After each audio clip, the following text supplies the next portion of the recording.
তাহলে আমি আগের দিন কর্তৃকারকের বিভিন্ন শ্রেণীবিভাগগুলো করেছিলাম। আশা করি তোমাদের বুঝতে কোনো অসুবিধা নেই এবং ব্যাকরণটা যতটা কঠিন মনে হয় আশা করি ততটা কঠিন এখন লাগছে না। তো আজকে আমি কর্মকারকের যে শ্রেণীবিভাগগুলো আছে যেগুলো আমাদের অবশ্যই জানতে হবে, যেমন ধরো মুখ্য কর্ম, গৌণ কর্ম, সমধাতুজ কর্ম, উহ্য কর্ম, কর্মে বিবসা ইত্যাদি বিষয়গুলো আজ আমি আলোচনা করব। তো চলো দেখি আমরা কর্মকারকের শ্রেণীবিভাগগুলো একটু জেনে নিই। অবশ্যই তোমরা মন দিয়ে ভিডিওটি দেখো, তাহলে কোনো অসুবিধা থাকবে না বলে আমার ধারণা। তবে প্রথমে আমাদের জানতে হবে যে কর্মকারক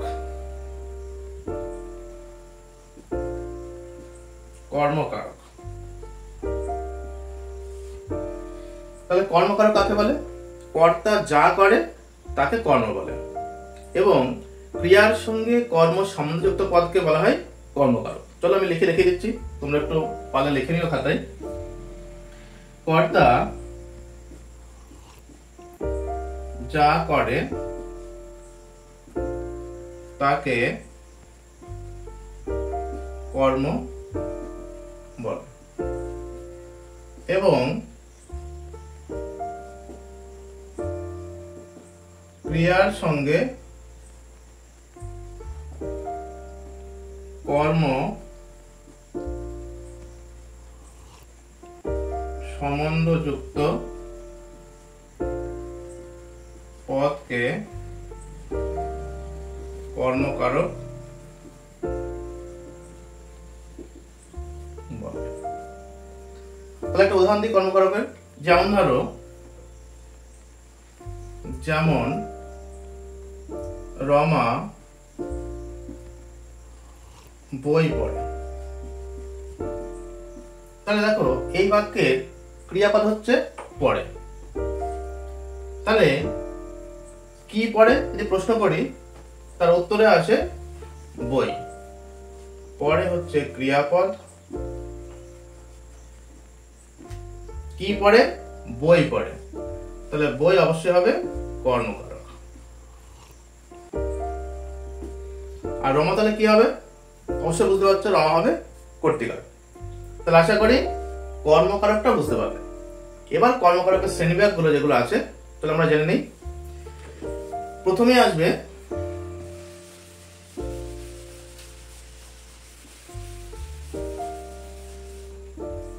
কর্মকারকের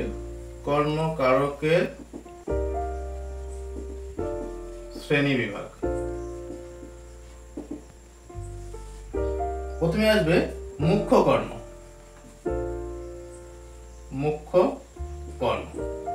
এটা খুবই গুরুত্বপূর্ণ একটা বিষয়। অর্থাৎ দ্বিকর্ম ক্রিয়ার মধ্যে বস্তুবাচক কর্মকে বলে মুখ্য কর্ম। আমি লিখে রেখে দিচ্ছি, দ্বিকর্মক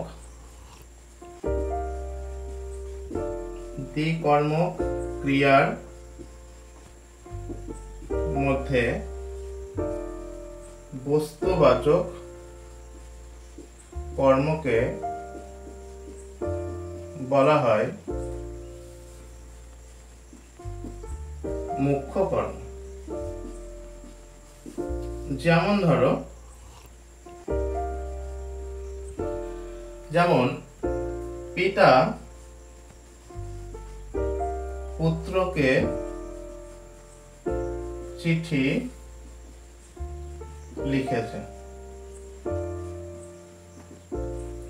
এই বাক্যে দেখো দুটো কর্ম আছে, এক হচ্ছে চিঠি আর দুই হচ্ছে পুত্রকে।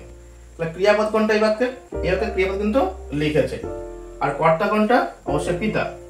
তাহলে সংজ্ঞা কি বলা যাচ্ছে যে দ্বিকর্ম ক্রিয়ার মধ্যে একটি বাক্যে দুটো কর্ম থাকতে হবে, তার মধ্যে যেটা হবে বস্তুবাচক তাকে বলছে মুখ্য কর্ম। তাহলে অবশ্যই এখানে চিঠি হবে মুখ্য কর্ম, বস্তুবাচক বা অপ্রাণীবাচক। এবার চলে আসি গৌণ কর্ম।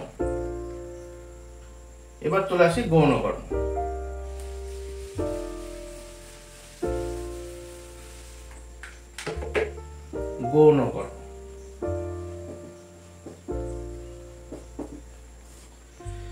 তাহলে দ্বিকর্ম ক্রিয়ার মধ্যে যেটি ব্যক্তিবাচক বা প্রাণীবাচক তাকে বলা হচ্ছে গৌণ কর্ম। চলো আমি লিখে দেখাই।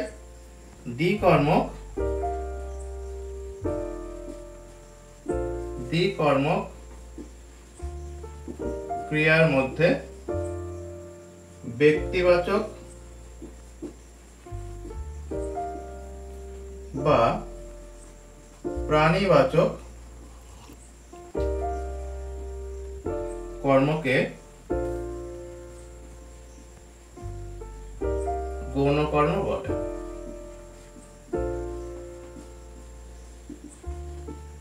যেমন আমি আগের উদাহরণটাই বলছি, তাহলে বুঝতে সুবিধা হবে। পিতা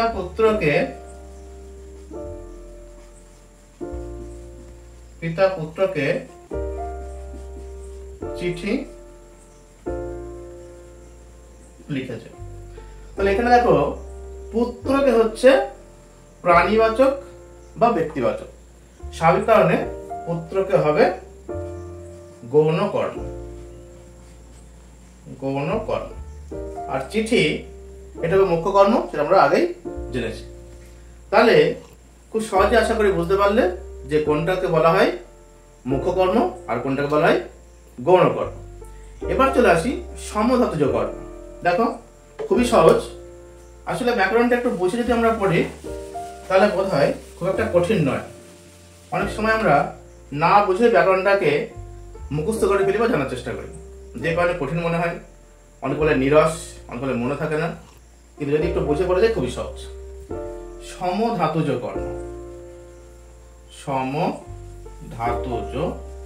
কর্ম, দেখো নামের মধ্যেই এর সংজ্ঞা লিখে রয়েছে সমধাতুজ, অর্থাৎ একই ধাতু থেকে কর্ম এবং ক্রিয়াপদ উৎপন্ন হবে।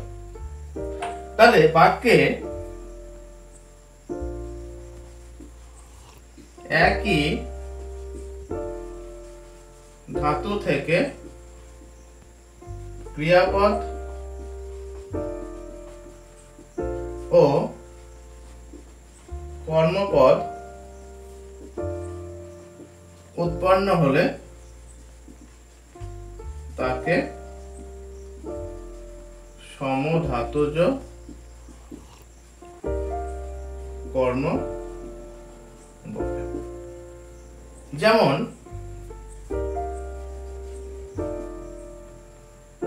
রোহিত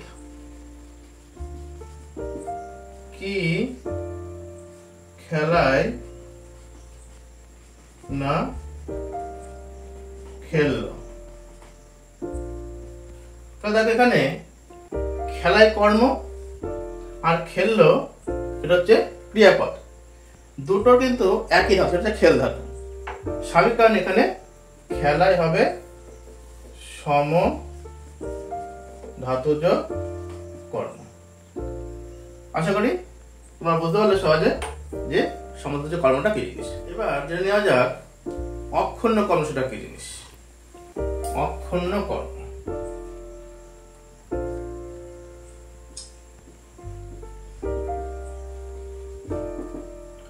অর্থাৎ অক্ষুণ্ণ মানে কর্মটি ক্ষুণ্ণ বা কোনো পরিবর্তন হবে না কর্মের।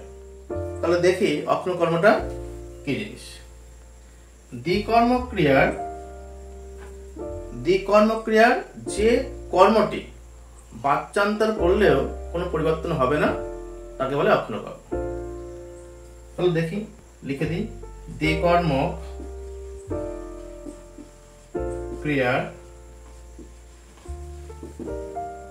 দ্বিকর্মক্রিয়ার যে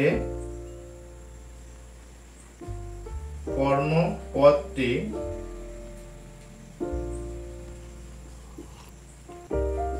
বাচ্চান্তর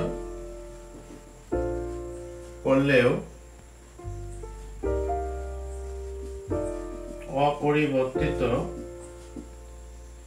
অপরিবর্তিত থাকে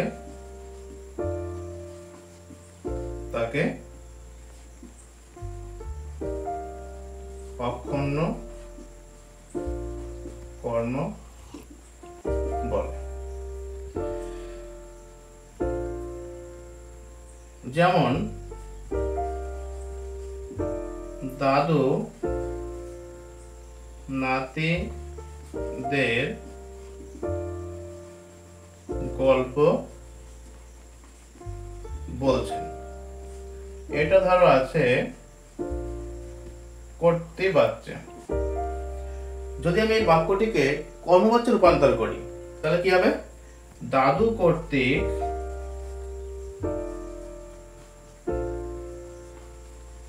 নাতিদেরকে গল্প বলা হচ্ছে। এটা হচ্ছে কর্মবাচ্য। তাহলে দেখো, প্রথম বাক্যে গল্প হচ্ছে কর্মপদ এবং দ্বিতীয় বাক্যে যখন আমি বাচ্যান্তর করলাম সেখানে কর্মপদ গল্প। এটার কোনো চেহারার কোনো রকম পরিবর্তন ঘটেনি, কিন্তু বাকি যে পদগুলি আছে সব ক্ষেত্রে পরিবর্তন ঘটেছে। দাদু, দাদু কর্তৃক নাতিদেরকে গল্প বলছেন, বলা হচ্ছে, সব ক্ষেত্রে পরিবর্তন ঘটেছে একমাত্র কর্মপদটি ছাড়া। তাই একে বলছে অক্ষুণ্ণ কর্ম, অর্থাৎ যার কখনো পরিবর্তন হবে না, যে কর্মপদটির কখনোই কোনো পরিবর্তন ঘটবে না। আশা করি বুঝতে পারলে অক্ষুণ্ণ কর্ম কি। এবার চলে আসি কর্মে বিবসা। খুবই গুরুত্বপূর্ণ একটা শ্রেণীবিভাগ কর্মকারক। কর্মে বিবসা, কর্মে বিবসা। তাহলে প্রথমে জানতে হবে যে বিবসা শব্দের অর্থ কি। বিবসা শব্দের অর্থ, বিবসা শব্দের অর্থ পুনঃ বা পুনরাবৃত্তি বা পুনরাবৃত্তি, অর্থাৎ একই পদ বারবার ব্যবহার হবে। তাহলে কি বলতে পারি সংজ্ঞায়? একই বাক্যে যে কর্মপদটি পুনঃ ব্যবহৃত হয় তাকে কর্মবিবসা বলে। একই বাক্যে যে কর্মপদটি পুনঃ ব্যবহৃত হয় তাকে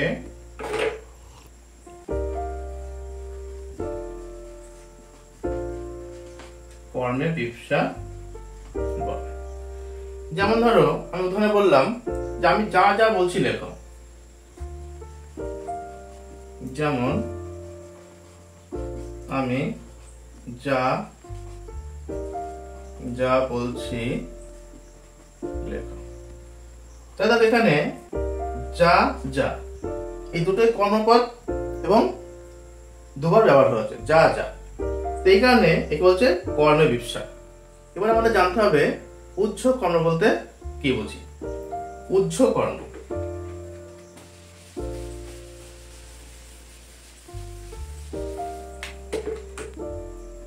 উহ্য কর্ম অর্থাৎ বাক্যে বা কোনো বাক্যে কর্মপদটি যদি উহ্য থাকে তাকে উহ্য কর্ম বলে। কোন বাক্যে ক্রিয়ার কর্মপদটি উহ্য থাকলে তাকে উহ্য কর্ম বলে। যেমন ধরো লিখলাম রাম পড়ে, তাহলে অবশ্যই বুঝতে পারছো এই বাক্যের পরে হচ্ছে ক্রিয়াপদ,